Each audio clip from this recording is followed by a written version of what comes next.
Hey, fellow truth seekers, thanks for tuning in. 97th episode here. Fellow truth seekers are putting out video posts and blog posts about the predictive programming from popular fiction foreshadowing Ebola. And here, Russian vids. One of my subscribers, also someone I subscribe to, puts out a lot of informative videos. He here has got a collection of footage from The Simpsons and from Holiday Inn advertising tying into Ebola. Before I show that, I want to talk about how I started my research, what I'm now putting out, showing you the gematria. It didn't start that way. Once upon a time, all I was aware of was this predictive programming, just like other people saw. I heard about the book Futility, Wreck of the Titan, written 14 years before the sinking of the Titanic. The book that sinks in that boat is named The Titan, almost like Titanic. The circumstances, the time of the sinking, it's all so identical that it's just almost impossible to miss. I mean, it just seems like whoever wrote this book must have knew something. But then it's not just that. Then there's other popular fiction. The brother of the governor of Oklahoma during the time of the Tim McVeigh Oklahoma City building bombing wrote a book called The Final Jihad, in which the main character's name is Tom McVeigh, very similar to Tim McVeigh, and he blows up the Oklahoma City building, and then by the end of the book, planes are being flown into the World Trade Centers. And there's just so much of this. And right now, there's all sorts of popular fiction out about disease and illness hitting the region of Georgia and the Carolinas and the South. Books co-authored by people such as Newt Gingrich about this. A lot of books about power outages and disease spreading. And they've been building both of those narratives within our society for the past decade. The thought of an EMP blast that could knock out the entire power grid. In the last year, they were doing things about cyber terrorism could take out the power grid. There was a story about how a sniper was shooting at a power grid in, I believe, Los Angeles last year. There's just been a lot of stuff about the power grid and now with the disease. And you start to see how this popular fiction is becoming more and more real. Less and less fiction, more and more are real news. So anyway, before I show this footage, we'll finish by watching that. Let's just look at The Simpsons. The name Simpson sums to 33 in gematria. This Ebola story is following AIDS by 33 years. 1981 to 2014 is 33 years. The AIDS outbreak really happened in October of 1981. I shouldn't say outbreak. It wasn't an outbreak, but AIDS awareness really happened October 1981 when a formal essay was put out by the medical community. All the characteristics, all the qualities of that original AIDS story are all centered around 33, just like Ebola. All the details in the Ebola story are mostly 33, and also a few other numbers. We're going to get into one later in this post, but let's just look at this. So, Simpson, 33 name. If you start looking at the character names in The Simpsons, it's got the gematria.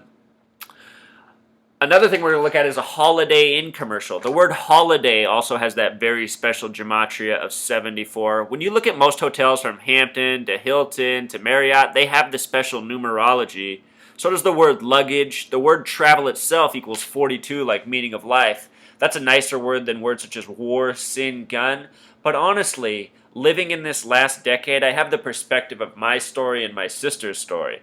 I'm someone who very much cares about justice and wanting to do right in the world, and she's someone who very much cares about traveling and tuning out all the negative noise, which is a perspective I totally get, and I think a more common perspective in our society. But at the same time, I think, by people just having the ability to tune out society and travel and do all the nice things while ignoring all that's wrong with the world, I think there's something inherently wrong with that. And I think that's part of the reason travel is what it is, because it's an opportunity to tune out the realities of the day, right? And for some of us, maybe we don't want to do that. I'm not someone who really wants to do that. I like to face things and try to work on problems and confront the challenge. And anyway, I have hope. I think we can change this world. I know they're doing crazy stuff and it's getting crazier by the day, but I really think we can bring this to an end. I mean, think about back when people were living under the threat of, the Cold War. I mean, we've had to live under fear before. I agree, things are getting worse. There's more and more of us, more and more problems. Like, we have to do something. That's also why I'm doing these videos, because we got to get the word out. But I try to stay hopeful. That's also what I'm saying.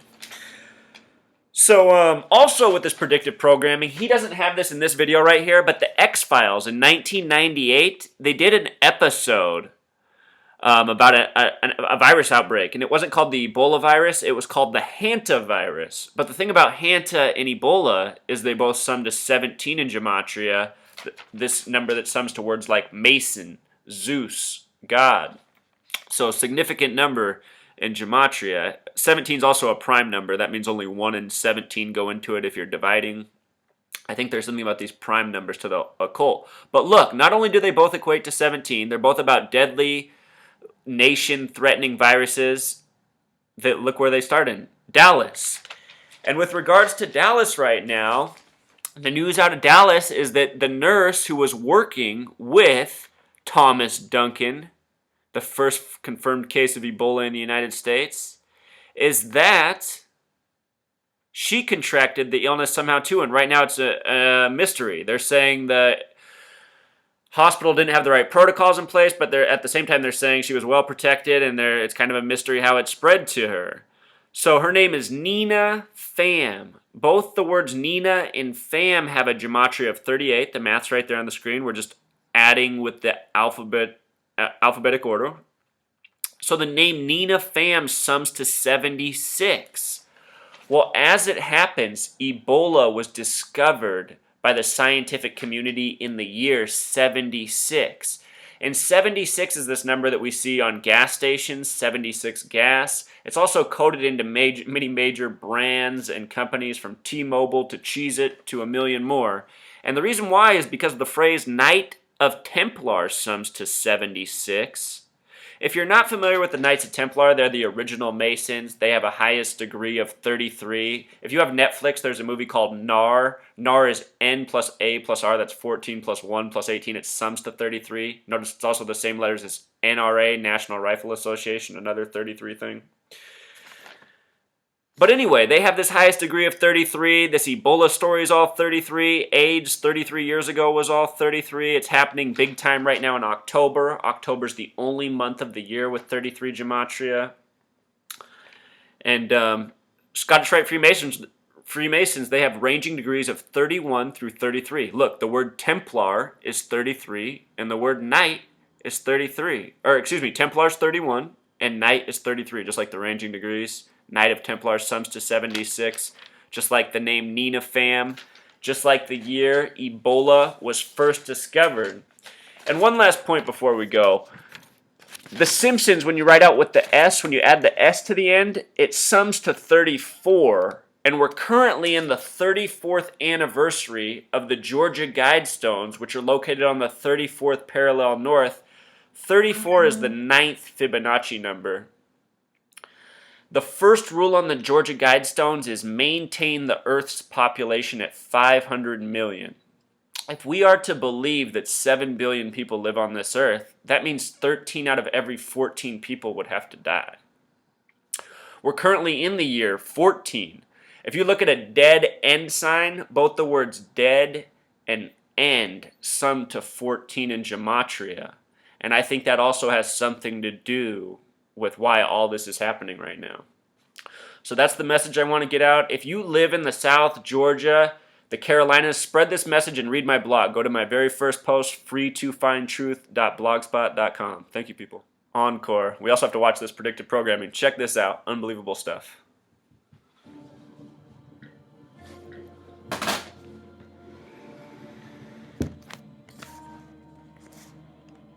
As a result, when I lived with these people, I think I had an opportunity to begin to understand the mindset of them.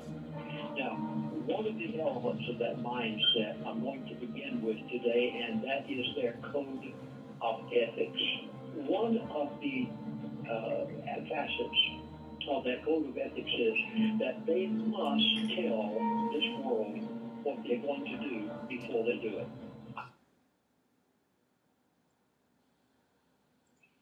Donna, would you like to read a book?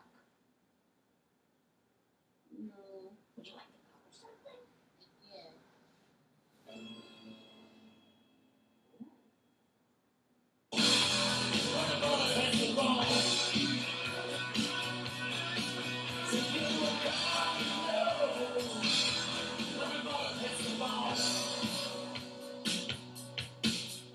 I'm falling down the spiral. Destination unknown, double-cross messenger, all alone. Can't get no connection, can't get through, where are you? Well, the night with heavy on his guilty mind. This far from the borderline, where the hitman comes, he knows him well. This is a very rare strain of the Ebola virus. It produces mRNA, the deadliest of the stem loop structures.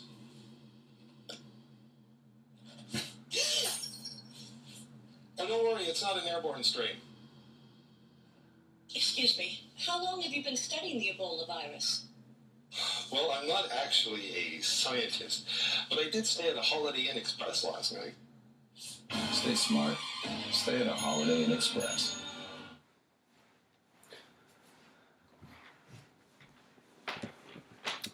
All right, so I mean, just in that video, he showed you the Ebola connections. You know, Marge Simpson had the Ebola Curious George book, and you ask yourself, well, once upon a time, I'd ask myself, well, how could this all be? But I mean, you just see how it is. They've built this world around us, and they're teasing us, they're humoring us, and they're guiding us through madness.